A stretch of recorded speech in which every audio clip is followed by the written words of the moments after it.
पाताल लोगों ने मिलकर उस इच्छाधारी नागिन को पकड़कर उसे बंद कर दिया।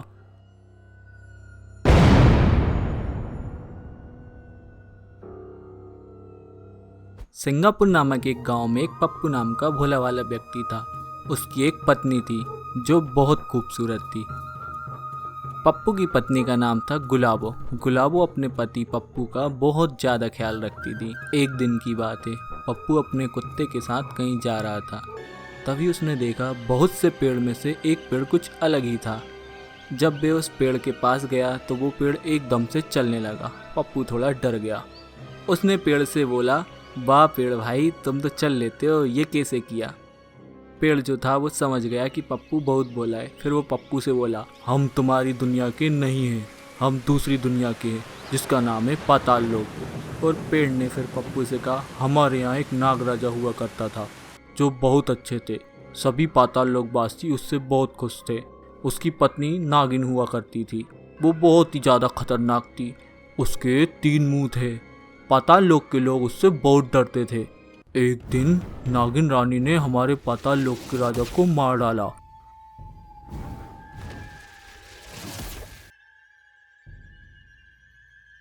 और पूरे पाताल लोक पर अपना कब्जा कर लिया। वो पाताल लोक के सभी लोगों को बहुत डराती थी और जो उसकी बात नहीं मानता था उसको वो डस लेती थी अपने फन से और वो फिर मर जाता था।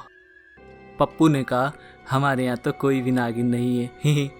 तो पेड़ बोला, हमारे यहाँ तो वो नागिन अपना रूप भी बदल लेती थी, किसी भी रूप में आ जाती थी। फिर पप्पू ने बोला, पेड़ भाई फिर क्या हुआ, तुम अपने यहाँ से यहाँ क्यों आए?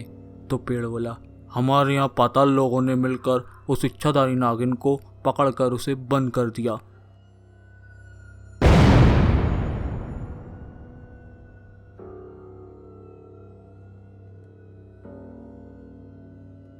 और हम सभी लोग बहुत खुश रहने लगे। लेकिन एक दिन वो इच्छाधारी नागिन आजाद हो गई।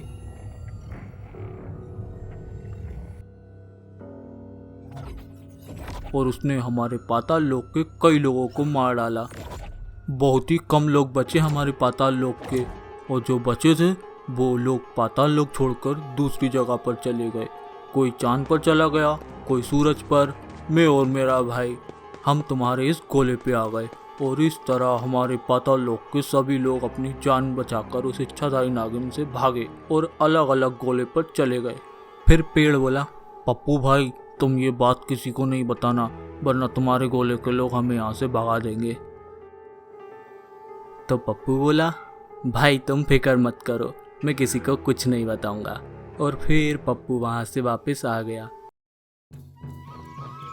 घर आकर पप्पू ने अपनी पत्नी गुलाबो को सारी बात बताई। उसकी पत्नी बोली, ऐसा भी कहीं होता है क्या? हो सकता है तुम सो गए हो और कोई बुरा सपना देख लिया हो। तो पप्पू बोला, नहीं मैंने कोई सपना नहीं देखा गुलाबो, मैं सच बोल रहा हूँ। तो उसकी पत्नी बोली, अच्छा मैं कल चल के देखूंगी तभी मानूंगी। तो पप्पू बोला, ठीक है कल चलते हैं। और अगली सुबह दोनों ही उस पेड़ के पास पहुँचे और पप्पू ने उस पेड़ को अपनी पत्नी से मिलाया। तो गुलाबो बोली, तुम ठीक कह रहे थे पप्पू, तो सच में बोलने वाले और चलने वाले पेड़ हैं। और इस तरह गुलाबो को भी पेड़ की असलियत पता चल गई। जब एक दिन पप्पू उन पेड़ से मिलने आया तो दोनों पेड़ उससे बात करने की जगह भागने लगे। तो पप्पू ने पूछा, तुम भाग क्यों रहे हो? पेड़ बोला, हमें तुमसे कुछ बात नहीं करनी है, तुम अपने घर जाओ। तो पप्पू बोला, पेड़ भाई बताओ कि बात क्या है, शायद मैं तुम्हारी मदद कर सकूं। तो पेड़ बोला, पप्पू भाई तुम्हारी पत्नी गुलाबो जो है वो हमारे पाताल लोक की इच्छाधारी नागिन है और वो तुम्हारे इस गोले पर अपना रूप बदल कर तुम्हारे साथ रह रही है। पप्पू बोला, पेड़ भाई मैं ये बात नहीं मानता, गुलाबो तो मेरे साथ बहुत सालों से रह रही है। तो पेड़ बोला, एक काम करो, तुम अपने घर जाओ और रात में देखना वो इच्छाधारी नागिन अपना रूप जरूर बदलेगी। तो पप्पू बोला, ठीक है पेड़ भाई। और पप्पू अपने घर आ गया और रात का इंतजार करने लगा। रात होते ही उसने देखा कि उसकी पत्नी सच में 3 मुंह वाली इच्छाधारी नागिन में बदल गई और पप्पू बहुत डर गया। उसने सोचा कि अब मेरा क्या होगा।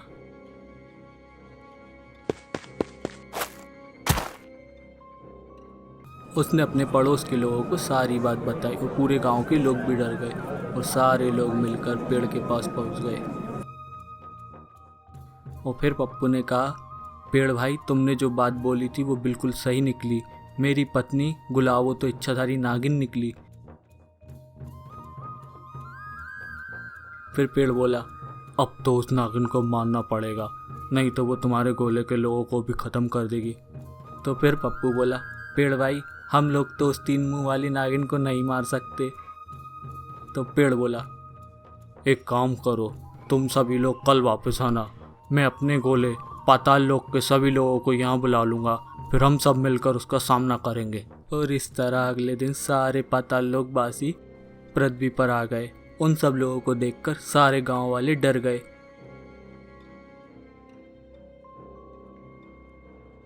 तो पेड़ बोला, डरो मत, हम लोग किसी को कोई नुकसान नहीं पहुंचाएंगे, हम अच्छे लोग हैं। और फिर सभी लोग पप्पू के घर चले गए। और फिर वहां उसकी पत्नी गुलाबो ने सभी को देखा। वो डर गई और बोली, पप्पू, ये सभी लोग कौन है? तो पप्पू बोला, तुम एक इच्छाधारी नागिन हो गुलाबो, और तुम यहाँ आ गई हो। अब ये पातालवासी तुम्हें मार डालेंगे। तो गुलाबो बोली, ऐसा कुछ नहीं है, ये लोग तुमसे झूठ बोल रहे हैं। तो पप्पू बोला, मैंने अपनी आंखों से देखा है, रात में तुम्हें रूप बदलते तुम एक इच्छाधारी नागिन बन गई थी। तो गुलाबो बोली, शायद तुम कोई सपना देख रहे होंगे। लेकिन पप्पू नहीं माना। और फिर उसकी पत्नी गुलाबो फिर से इच्छाधारी नागिन बन गई। फिर पप्पू वहां से भाग गया। और इसके बाद पाताल लोगों के सभी लोगों ने इच्छाधारी नागिन को घेर लिया और सभी लोग उसको मारने की कोशिश करने लगे। लेकिन वो इतनी आसानी से मरने वाली नहीं थी। उसने कई लोगों को काट लिया था।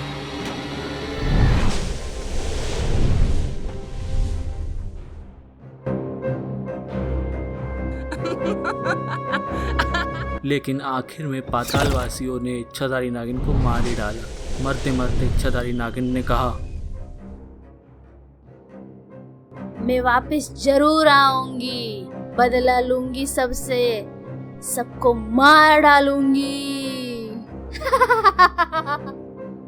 और वो मर गई। और इस तरह पप्पू के पूरे गांव वालों की भी जान बच गई और पाताल लोक के लोग भी वापस चले गए। और फिर रामू भी खुशी खुशी रहने लगा।